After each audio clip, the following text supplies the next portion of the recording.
When my internship is over, and just like in every one-woman show, I move to New York. Lonnie Price takes me to dinner, and I ask him about assistant directing. Lonnie tells me he's going to be directing Patti LuPone in Sweeney, Todd with the New York Philharmonic. It's only going to be a couple weeks of rehearsal. Maybe it would be a good chance for us to try working together. I say yes immediately, understanding us to mean me and Patti.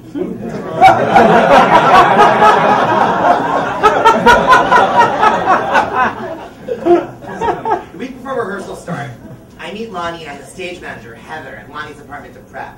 Lonnie hands me his wallet, his cell phone, and a box of Cali Herbal Energy Tea and tells me to stay close. Heather gives me a script with the set design copy on the back of every page so I can take notes on the staging. The legend, DS for downstage, XR for cross right, P for Patti LuPone. Shit is real. First day of rehearsal, Lonnie sends me down to the stage door with Heather to greet Patti, and joining us in the vestibule are a bunch of New York Philharmonic board members and marketing people, and I know I'm supposed to remember their names. But I can't think of anything with that door in front of me. That door that Patti LuPone is going to walk through any second. The sound of an SUV stopping outside. A trunk popping. Some mumbling. And then a cackle like the Wicked Witch of the West. The door opens and in walks Patti LuPone, all 5 feet 2 inches of her, dressed in some nylon zip-up workout pants and a long-sleeve Rosie O'Donnell Show t-shirt. She looks beautiful. Doll! She throws her arms around Heather. Heather, for the first time, seems excited. I, of course, get the chills every time Lonnie says, and then Patti will cross the stage right. PXR, baby. Heather begins introducing Patti to the various New York Phil staff lined up like dignitaries, and Patti shakes each of their hands. Nice to meet you. Nice to meet you. Nice to meet you. I'm so mesmerized by this voyeuristic experience of Patti LuPone that I forget I'm actually standing there myself, and I have to snap back to reality when Heather concludes the introductions, and this is Lonnie's assistant, Ben.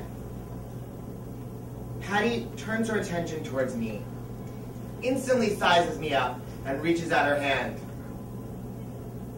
Hi, Ben.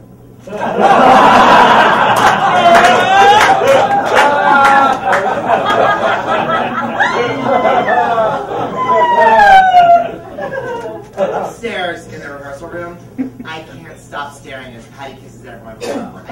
I want to inhale her. I want to memorize her. I'm a terrible assistant to Lonnie.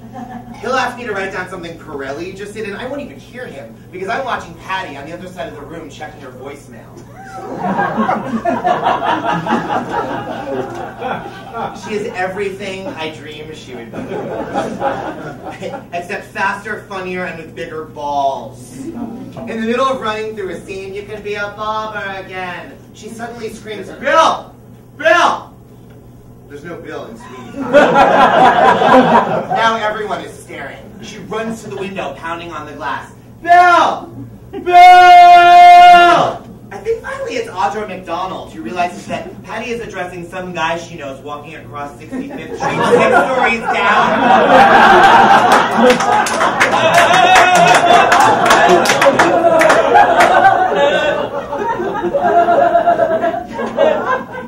He can't hear you, Patti. Patti makes a sort of what are you going to do gesture, and his back as Mrs. Loving in the scene in a flash. I'm your friend too, Mr. Todd.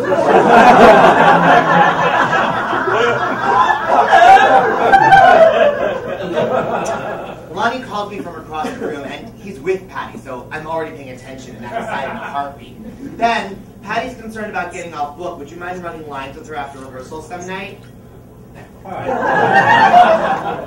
Next thing I know, Patti is giving me directions to the apartment where she's staying and telling me to be there tonight at 8. Somebody have some music playing up here, like on their phone? Oh, it's Stonewall Inn. I mean, you gotta let Stonewall have it. Anyway.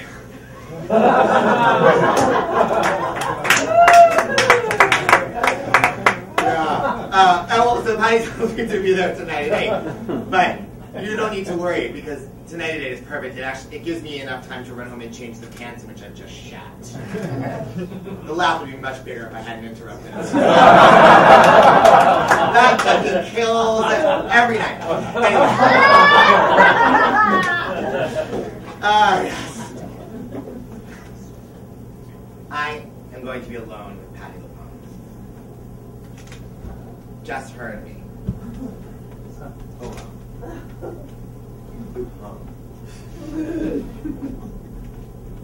I get to the specified place at the specified time, and it feels like the doorman and the elevator operator and the other guy all know what's going on. It feels like they're all winking at me, like, "Congratulations, man, you deserve this, buddy!"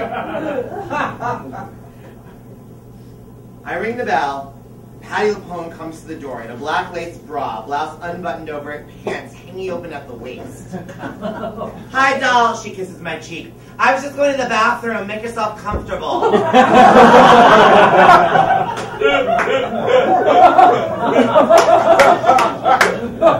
I approach the couch as she continues to bellow at me from the other room. "How about that view? Gorgeous." I still can't quite believe this is real. "Yeah, it's beautiful, but it's Jersey. Isn't it weird how people pay so much money for a view of New Jersey, but if you want a view of New York, you have to leave the city?" Before I can wrap my brain around that existential black hole, she is back. All buttoned up, filling glasses with ice and taking my drink order. There's no mention of Sweeney Todd for an hour. She grills me about my family, Berkeley, Brooklyn. I managed to pull some unexpected confidence out of my ass. Patti, your Carnegie Hall concert, Coulda, Woulda, Shoulda, is my favorite thing ever. When you sang both parts of A Boy Like That, my best friend Marissa and I split each other's wrists. It was a triumph! Patti is tickled. It isn't hard from that point to get her to confirm various rumors I have been clutching for years. Like that she auditioned and was rejected to replace Bernadette Peters in Sunday in the Park with George, that she turned down Into the Woods to Do Anything Goes, shit like that. When we finally get down to running lines, she states firmly right off the bat, "Now I'm not going to sing. I'm just going to speak the lyrics in rhythm." That's fine with me. I could listen to her speak the lyrics in rhythm all night. Worse shit. She doesn't get 2 words into the worst pies in London before she is belting it out in all. These are probably the worst pies in London.